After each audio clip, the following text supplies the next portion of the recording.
मनीष, एक सवाल जहन में आ रहा था जब हम लोग बरही में थे। तो बरही के विधायक हैं कांग्रेस विधायक उमाशंकर अकेला। उन्होंने बहुत कुछ आरोप लगाए इलेक्टोरल बॉन्ड को लेकर, टिकट खरीदने तक का भी आरोप लगाए। इस पे क्या कहेंगे आप, क्या रिएक्शन? उनका लॉ का जो नॉलेज है सबसे पहले वो बहुत कम है। इलेक्टोरल बॉन्ड एक लीगल डॉक्यूमेंट है इस देश में, पार्लियामेंट ने उसको पास किया है और सुप्रीम कोर्ट ने भी अफर्म किया है कि ये एक लीगल डॉक्यूमेंट है। केवल सुप्रीम कोर्ट ने इतना ही मॉडिफिकेशन किया कि पहले एक क्लॉज था कि खरीदने वाले को बताना नहीं है कि किसने खरीदा और किसको दिया ये भी नहीं बताना है। बाकी एक लीगल डॉक्यूमेंट है, तो लीगल डॉक्यूमेंट अगर किसी ने खरीदा और किसी ने दिया तो दोनों ही लीगल नहीं है, पहला।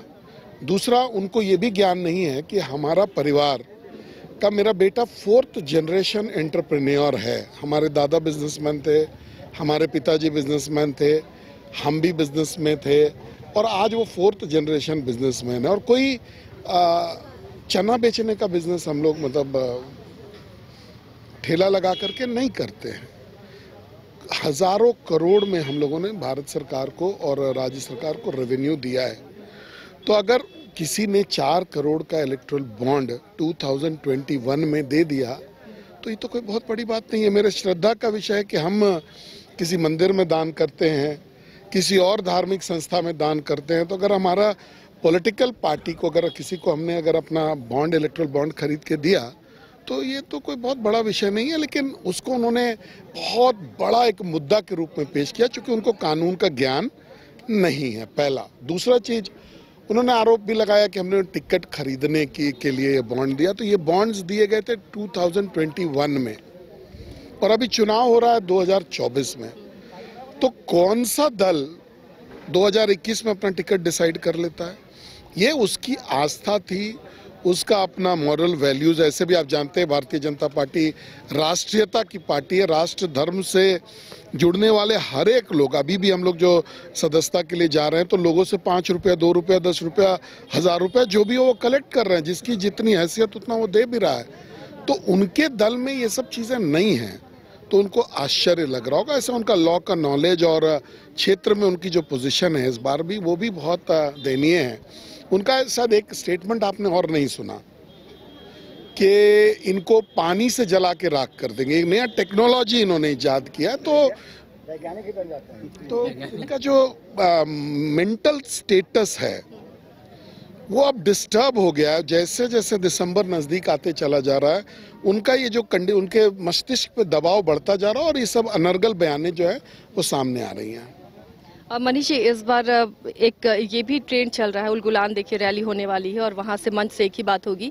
हेमंत जेल में है, अरविंद केजरीवाल जेल में है और लगातार आरोप विपक्ष केंद्र पर लगाता रहा है, बीजेपी पर लगाता रहा है कि वो अपने फायदे के लिए ईडी और सीबीआई का इस्तेमाल कर रही है। ये क्या असर डाल पाएगा इस बार के लोकसभा चुनाव में? देखिए, हेमंत जी और अरविंद केजरीवाल जी कोई राष्ट्रहित के मुद्दे पर जेल में है क्या? कोई आंदोलन करके, कोई बिजली के खिलाफ जेल में है क्या? दोनों पर भ्रष्टाचार का आरोप है और यहाँ पर भी बहुत सारे लोग खड़े हैं। उनसे पूछिए जो चोरी किया उसको जेल जाना चाहिए कि नहीं जाना चाहिए? जाना चाहिए। चोरी किया उसको जेल जाना चाहिए। जनता का मूड यही बोलता है। और अगर आप बोलेंगे कि इसको फर्क पड़ता होता तो पूरा झारखंड और पूरी दिल्ली अभी तक सड़कों पर होती उनके गिरफ्तारी को लेकर के। कोई एक आंदोलन नहीं हुआ, एक पत्थर नहीं हुआ। लोग खुश हैं कि जिन लोगों ने, हेमंत जी ने यहाँ पे बालू बेच दिया, सारा बेचा कि नहीं बेचा? बेच दिया।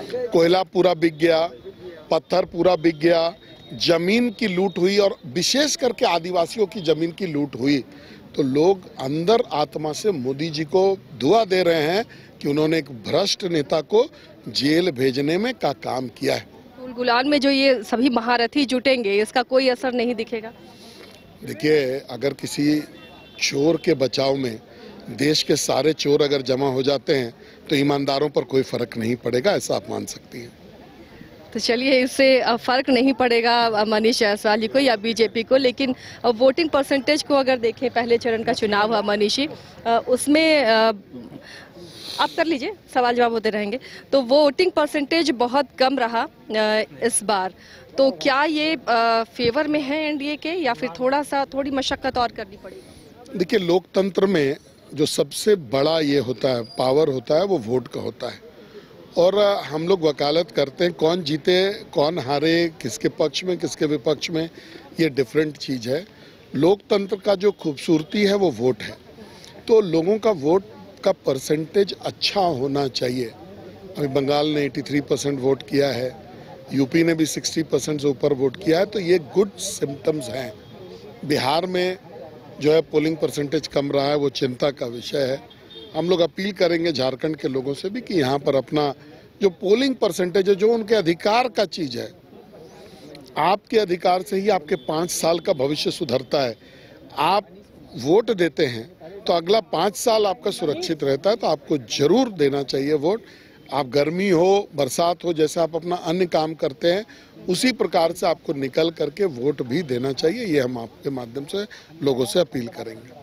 चलिए, ये अपील लगातार न्यूज़ बाइस्कोप भी करता रहा है कि आप वोट देने के लिए ज़रूर निकलें, क्योंकि यही मौका होता है जब आपने पसंद की सरकार आप चुन सकते हैं। बहरहाल ये भीड़ देख रहे हैं आप, जो मनीष जायसवाल जी के समर्थन में उमड़ी है, और फिलहाल यहाँ पर सभी उन्हें वोट देने का वादा कर रहे हैं। लेकिन ये चुनावी समर में पता चलेगा कि क्या है। आगे भी इनका काफिला बढ़ता जाएगा और इसी तरह चुनाव प्रचार इस भीषण गर्मी में करते रहेंगे सभी प्रत्याशी। बहुत ज़्यादा शिद्दत की गर्मी है, और चूंकि जिस इलाके में हम हैं ये बिहार के गया का बॉर्डर पड़ता है ये इलाका, और ऐसे में आप समझ सकते हैं कि तपिश कितनी होगी। उन सब के बीच में अगर लोग जुट रहे हैं तो ये बड़ी बात है। एलीट इंस्टीट्यूट, अगर आपके अंदर चाह है तो एलीट आपकी राह है। IIT हो या मेडिकल, आप चाहते हैं अपने आप को उत्कृष्ट दिखाना, आप चाहते हैं खुद को एक IITian के रूप में दिखना या मेडिकल के क्षेत्र में आगे बढ़ना, तो एलीट आपके लिए बहुत बड़ी ताकत के साथ आपके सामने है। आइए, खुलिए, बढ़िए, पहुंचिए। एलीट